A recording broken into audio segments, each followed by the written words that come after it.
디모데후서 3장 9절로 13절까지 거기까지 일단 보겠습니다. 자, 9절 디모데후서입니다. 디모데후서 3장 9절이에요. 자, 지금 이제 디모데가 에베소 교회를 목회하고 있는 상황에서 바울이 디모데에게 마지막 유언의 말씀을 해주고 있는데요. 이 에베소 교회에 안타깝게도 이단자들이 들어와 있었다는 거죠. 일부 이단자들이 들어와 있었다. heretics 혹은 cultic people이 들어와 있었어요. 자, 그래서 이런 사람이 들어와 있는 상태에서 바울은 이 사람들에게서 네가 돌아서라. 3장 5절 보니까요. 경건의 모양은 있으나 경건의 능력은 부인하니 이 같은 자들에게서 네가 돌아서라. 완전히 선을 그어라. 라고 말하고 있습니다. 그런데 이들이 얼마나 윤리적으로 문제가 있던 자들인가 하면은 남의 집에 들어가서 여자들을 유인하고요. 7절에 보니까 항상 배우지만 끝내 진리의 지식에 이르지 못하게 되었고 8절에 보니까 얀네와 얀브레처럼 진리를 대적하고 또 마음이 부패하여 믿음에 관하여는 버림받은 자들로 전락해버렸다라고 그렇게 얘기합니다. 자, 그들의 에베소 교회에 들어와 있는 이단자들의 상황이 앞으로 어떻게 될까를 설명합니다. 9절 보니까 그러나 그들이 더 나아가지 못할 것은 이제 그 이단자들은 더 이상의 미래가 없다. 에베소 교회에서 이 이단자들은 그들의 미래가 없다는 걸 얘기하죠. 더 나아가지 못한다. 더 전진하지 못할 것이다. 더 그들의 이단적인 사상을 확장하거나 확대하지 못할 것이다. 그건 왜냐하면 저 두 사람, 여기 얀네와 얀브레, 이 두 사람이 된 것과 같이,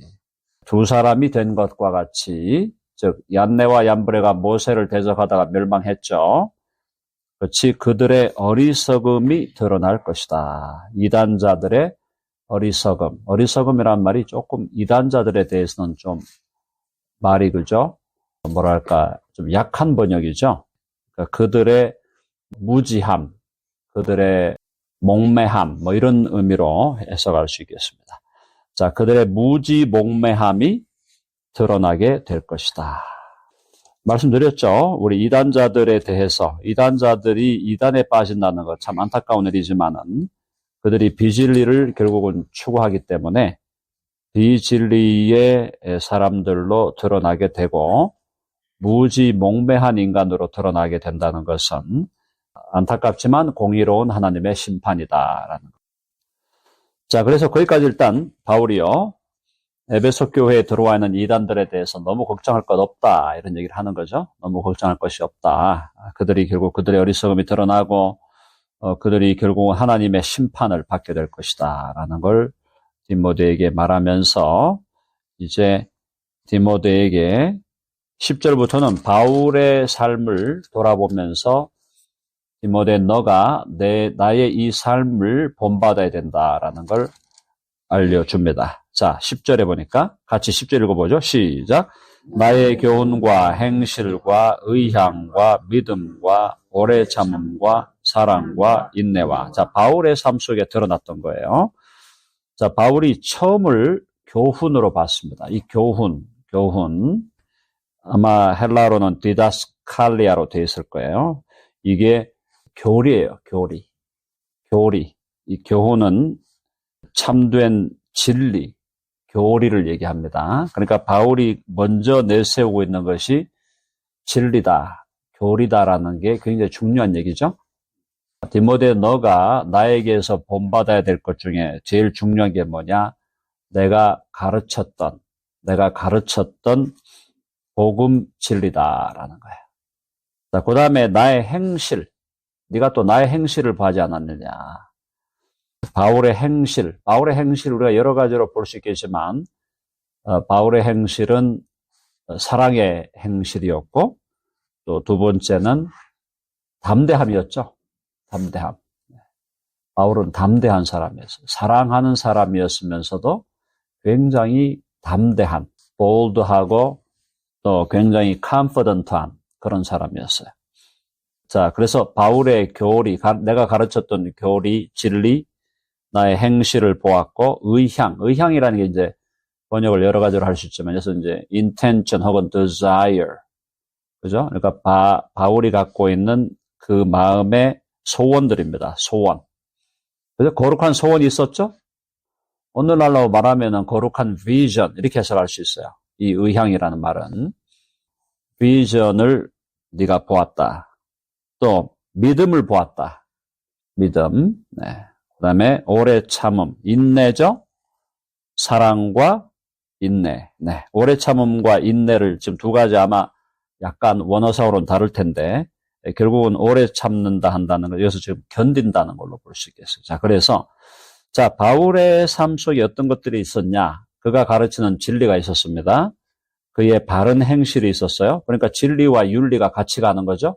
자, 해봅시다. 진리와 윤리는 같이 간다. 자, 여러분 이런 경우가 있습니다. 성경을 드립하면서 잘 가르치는 분인데요. 아무래도 삶이 뭔가 개운찮아요. 이해되시죠? 뭔가 모르게 개운찮은 삶을 살아간다. 의심해봐야 됩니다. 의심해봐야 돼요. 자, 가르치는 진리와 윤리는 대체로 일치해야 됩니다. 윤리적인 실패가 없다는 게 아닙니다. 윤리적인 실패는 누구라도 할 수 있어요. 대표적인 사람이 다윗 같은 사람이죠. 다윗은 엄청난 믿음의 사람이었지만 그가 말년에 범한 죄는 인간으로 짓기 어려운 죄였어요.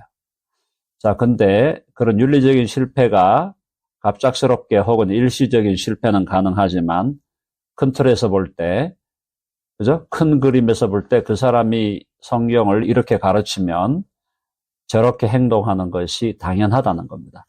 아시겠죠? 그러니까 교리와 윤리가요, 지나치게 불일치가 일어난다. 의심해 봐야 돼요. 자, 그래서 우리가 교리와 윤리를 같이 봐야 된다는 거. 그게 바로 이제 교훈과 행실이고요. 의향, 그 사람의 desire, 그 사람의 vision, 그게 뭐냐라는 거죠. 또 믿음은 이제 주님과의 관계, 주님과의 인격적인 관계죠. 주님을 얼마나 신뢰하며 살아가는가. 믿음은 신뢰하는 거예요. trust. 그죠? 오래 참음은 견디는 겁니다. 이게 이제 고통을 견디는 거예요. 자, 한번 해봅시다. 고통이 없는 인생은 절대로 없다. 고통이 없는 인생을 꿈꾸는 것 자체가 허황된 꿈이에요.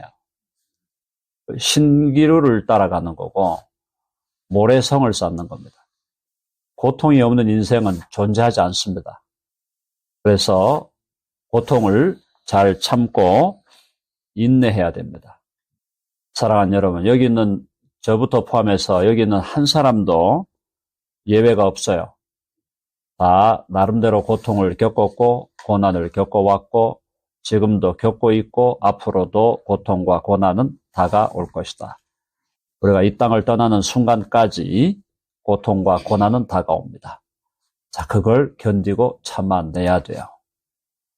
사랑과 인내. 사랑과 인내는 여기서 인내는 사람을 참는 거. 그런 느낌으로 보면 되겠죠. 우리가 오래 참으면 고통과 고난을 참아내는 거. 인내는 사람을 견뎌내는 겁니다. 여러분, 사람을 사랑한다는 게 절대 쉬운 일이 아닙니다. 많은 사람들이 사랑하기가 꽤나 쉬운 것처럼 얘기하는데요. 절대 그렇지 않아요. 사람을 사랑한다는 건 굉장히 어려운 일이에요. 정말 어려운 일이에요. 그걸 경험한 자만이 사랑한다는 것이 너무너무 어렵구나. 그걸 경험한 자만이 주님 앞에 엎드리는 사람이 되는 겁니다. 자, 많은 사람이 착각하죠. 사랑하는 게 쉽다고 생각합니다. 자, 로맨스라고만 본다면 로맨스에 빠져가지고 사는 거는 쉬울 수 있겠죠. 사랑은 로맨스가 아니에요. 로맨스는 사랑으로 들어가는 입문이지, 입문. 눈에 콩깍지가 끼게 하는 하나의 lure, 하나의 베이트예요, 베이트. 근데 사랑의 문으로 들어가고 보니 사랑은 엄청난 고통과 인내를 요하는 것이다. 무슨 말인지 아시겠죠? 네, 사랑한다는 게 결코 쉬운 게 아닙니다. 그래서 우리가 사랑하게 하려고 누굴 보내셨어요? 성령을 주셨다. 성령을 주신 이유는 우리로 하여금 사랑케 하려고, 왜? 사랑할 수 있는 존재가 우리는 아니기 때문에. 나는 사랑 잘하는데 아직도 착각 속에 살아가는 사람이에요. 사랑이 아니죠, 그거는. 진정한 사랑을 한다는 것은 엄청난 자기 부인, 자기 희생, 자기를 내려놓음, 그것이 동반돼야 됩니다. 자식을 사랑하는 거 많은 사람들이 쉽게 생각하는데요. 자식을 사랑하는 것도 어렵습니다. 부모가 자기를 안 내려놓으면요, 자식 사랑 제대로 안 됩니다. 남편과 아내 마찬가지예요. 남편과 아내를 사랑한다는 건 자기를 내려놓는 거예요. 자기를 내려놓지 않는데 남편과 아내를 사랑할 수 없습니다. 절대 불가능한 거예요. 자, 그래서 바울은 그런 삶을 살았다는 거예요. 이걸 네가 봤다. 그 다음에 11절 보니까 박해를 받았다. 자, 예수님 믿는 것 때문에 박해받습니다. 왕따 됩니다. 왕따 됩니다. 박해받고 왕따 되고 오해받고 또 무고를 당하고 거짓으로 비난을 당하죠. 박해를 받는 것. 바울만큼 박해받은 사람도 없었죠? 고난과 그 외에 다양한 고난. 바울은 병자였어요. 환자였어요. 평생 환자였어요. 그가 평생 지병을 가지고 살았습니다. 또한 안디옥과 이고니온과 루스드라에서 당한 일, 이게 다 핍박받은 거거든요. 돌로 사람들한테 치임을 받고 돌로 사람들이 치려고 하니까 도망치고, 자, 이거 다 박해받은 거예요. 자, 루스드라에서 당한 일과 어떠한 박해를 받은 것을 디모데 네가 과연 보고 알았거니와. 자, 네가 내 영적인 아들인데 네가 나 바울에게서 본 게 뭐냐? 첫째로 복음 진리, 둘째 그 복음 진리에 합당한 삶, 또 하나님이 주신 거룩한 소원, desire, vision, 또 믿음, 오래 참음, 사랑과 인내, 박해를 받음, 또 여러 가지 고난을 당함. 거기도 다 박해로 돼 있죠, 그죠? 어떠한 박해를 받은 것을 네가 과연 보고 알았거니와. 자, 사랑하는 여러분, 바울만 그렇게 산 게 아닙니다. 우리 예수님을 제대로 믿었던 2000년 동안에 예수님을 제대로 믿었던 사람들은 다 이렇게 살았다고 봐야 돼요. 이게 모든 그리스도인들에게 해당하는 것으로 봐야 합니다. 나는 박해 안 받을 것 같은데 아닙니다. 박해를 받게 됩니다. 어떤 방식으로든. 내가 예수님 믿는 것 때문에 어떤 사람에게서 욕을 얻어먹게 돼 있어요. 내가 예수님 믿기 때문에 어떤 사람들이 나를 피하거나 나와 사귀지 않으려고 하거나 나에 대해서 불이익을 주려고 할 수 있다는 겁니다. 자, 그런데 그런 박해가 있는데, 자, 거기 지금 바울이 고백합니다. 주께서 이 모든 것 가운데서 나를 건지셨느니라. 여러분 아멘 하시죠? 네, 해봅시다. 나를 건지셨느니라. 바울을 건지셨어요. 모든 것에서. 때로는 도망가기도 하고, 때로는 두들겨 맞아가지고, 완전히 그냥 내동댕이 쳐졌지만은, 바울이 그 고통 속에서 결국은 자기를 끝까지 지킬 수 있었다는 거죠. 그래서 건지셨다는 것은 박해에도 불구하고 그 생명을 주님이 보존했다라는 말도 있지만, 그 의미도 있지만, 이 모든 것에서 건져냈다는 것은 그걸 견디면서 결국 자기의 믿음을 끝까지 지켰다라는 겁니다. 믿음을 끝까지 지켰어요. 그래서 바울의 믿음을 끝까지 지켰다는 거 너무너무 중요하죠. 그죠? 끝까지 믿음을 지키고, 여기 보면 우리 미리 한번 가볼까요? 4장 7절. 디모데후서 4장 7절을 보면 같이 한번 읽어봅시다. 4장 7절 다 같이 시작. 나는 선한 싸움을 싸우고 나의 달려갈 길을 마치고 믿음을 지켰으니. 그거죠. 바울이 하나님 앞에 감사한 것은 내가 믿음을 끝까지 지켰다. 지키도록 하나님이 인도해 주셨다라는 것. 너무너무 중요한 거죠. 네. 믿음을 끝까지, 주님께서 저와 여러분의 믿음을 끝까지 지켜주시기를 간절히 바라고 또 그렇게 하실 줄로 믿습니다. 자, 그 다음에, 그러면서 이제 그 12절에 보니까, 믿음의 법칙을 하나, 신앙의 법칙을 하나, 바울이 여기서 정립을 합니다. 12절 읽어봅시다. 시작. 무릇 그리스도 예수 안에서 경건하게 살고자 하는 자는 박해를 받으리라. 이게 법칙이 되는 거예요. 과거 우리 한국교회에서 60년대 복음 전도할 때 그렇게 전도한 경우가 있습니다. 예수 믿으시면 복 받습니다. 그렇게 전도했어요. 예수 믿으면 복 받는다 할 때 복은요, 영적인 복이에요. 확실한 거는 영적인 복이지 육신적인 복이 아닙니다. 세상적인 복이 아니에요. 그거는 받을 수도 있고 안 받을 수도 있어요.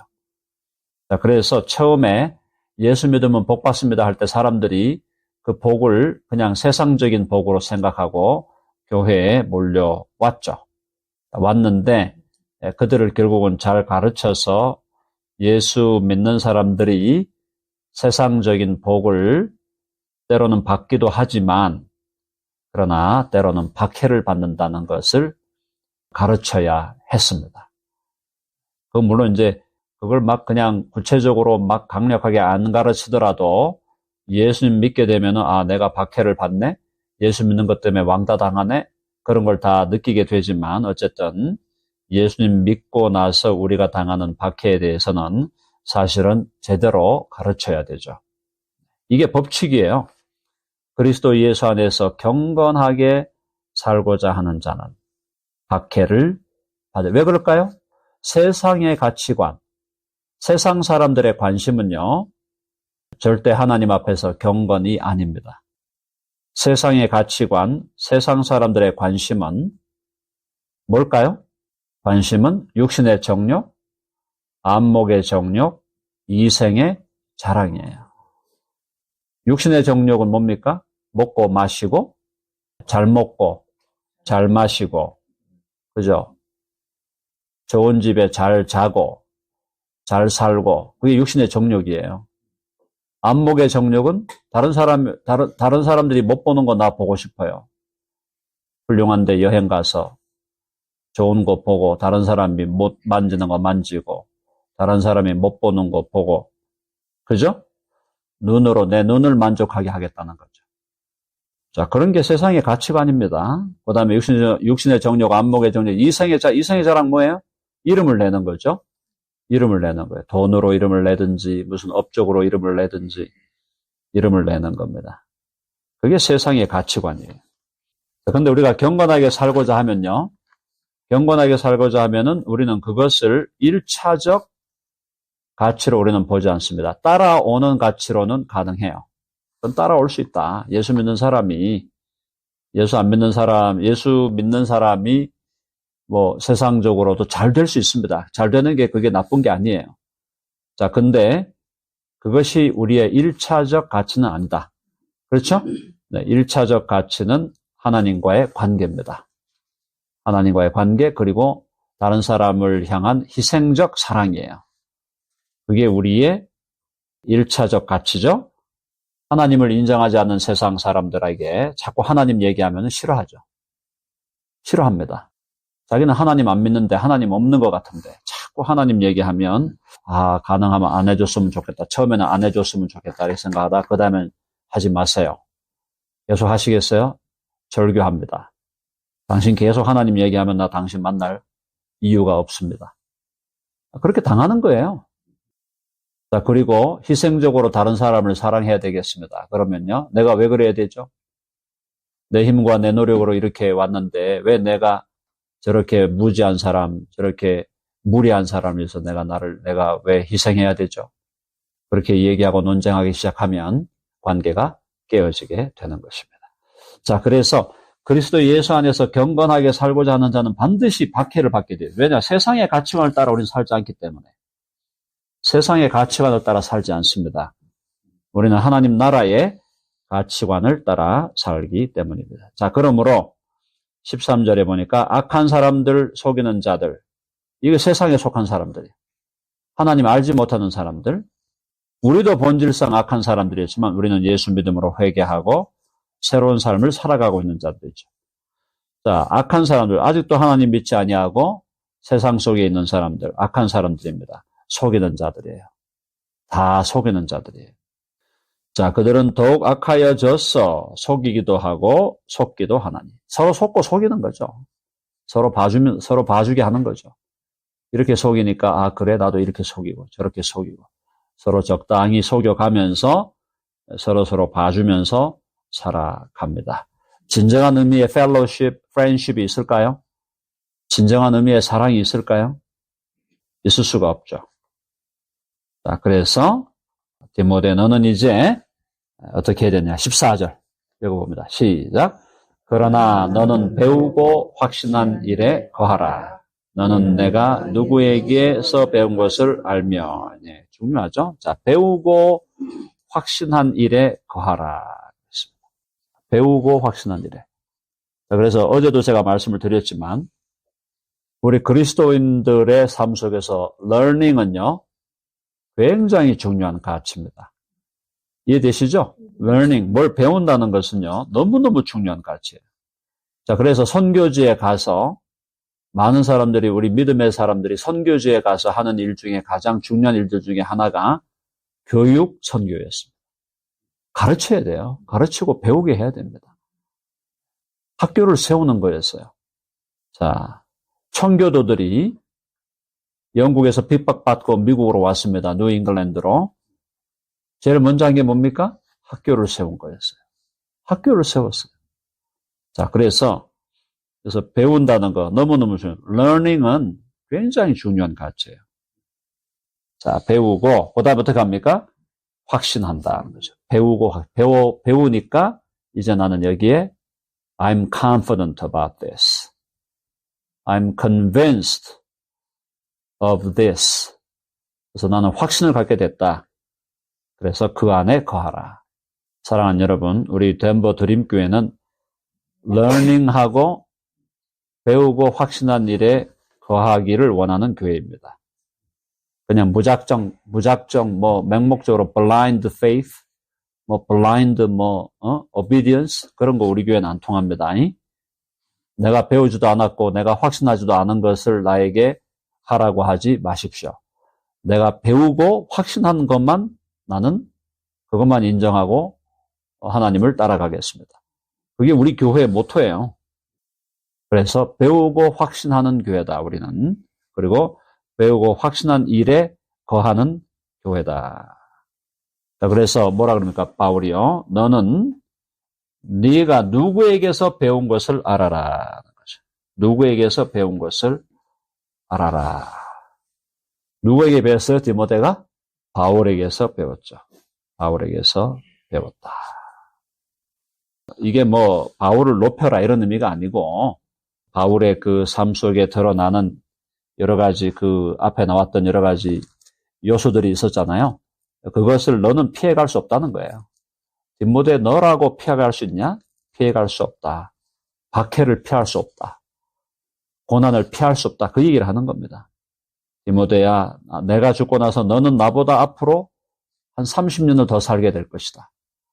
디모데가 30년을 더 살게 되는데 그 디모데에게 너는 고난을 피하거나 박해를 피하려고 하지 말라는 겁니다. 그러면서 15절까지 오늘 할게요.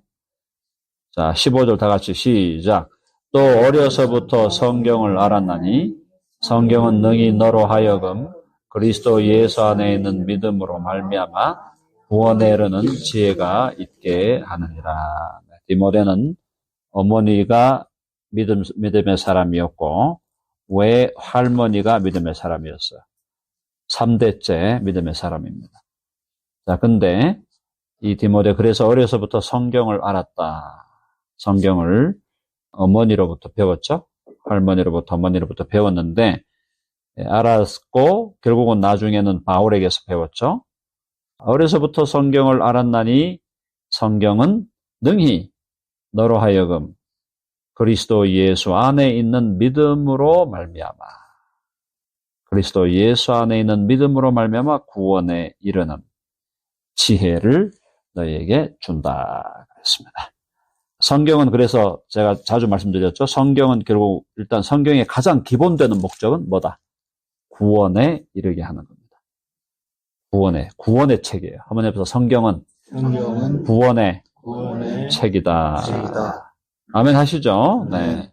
구원의 책. 근데 구원은 여기 나와 있죠?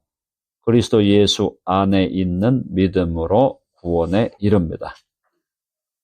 그리스도 예수를 믿어야 되고 그분을 신뢰해야 돼. 인격적으로. 그죠? 그분을 믿고 신뢰함으로만 구원에 이르는 것이다. 행위가 아닙니다. 업적이 아니에요. 행위가 아니고 업적이 아니고 윤리가 아니고 율법을 지키는 게 아닙니다. 오직 믿음으로 구원에 이른다. 누구를 믿음으로? 그리스도를 믿음으로. 그리스도를 믿는다는 것은 그분의 옷자락을 잡는 것입니다. 고백하는 거예요. 내 힘으로 내 능력으로 주님 앞에 의롭다함을 얻을 수 없습니다. 구원받을 자격이 없는 자입니다. 그러니 주님, 오직 주님만을 신뢰하오니 주님이여 나를 구원하여 주시고 주의 의로우심으로 저를 의롭게 해 주시고 주님 안에서 우리 하나님과 화해를 누리고 화평을 누리게 하여 주시옵소서. 예수 그리스도를 붙드는 겁니다. 그분을 붙드는 거예요. 믿음은요.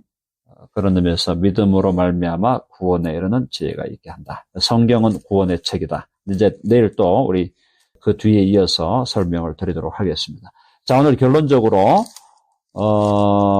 바울이 디모데에게 지금 주고 있는 교훈은 너가 지금 하고 있는 그 일을 열심히 그대로 행하되 그러나 예수님을 믿기 때문에 너가 당하는 고난과 박해에 대해서 두려워하지 말고 무릇 예수 안에서 그리스도 예수 안에서 경건하게 살고자 하는 자는 박해를 받게 되어 있다는 사실을 그대로 네가 받아들이고 30년 남은 인생 목회 현장에서 선교 현장에서 충성되게 섬겨라.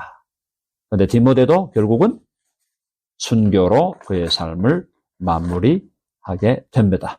바울이 30년 전에 순교했는데 30년 후에 바울의 영적인 아들 디모데 역시 그의 생명을 주를 위하여 드리고 이 땅을 떠나게 된다는 거죠.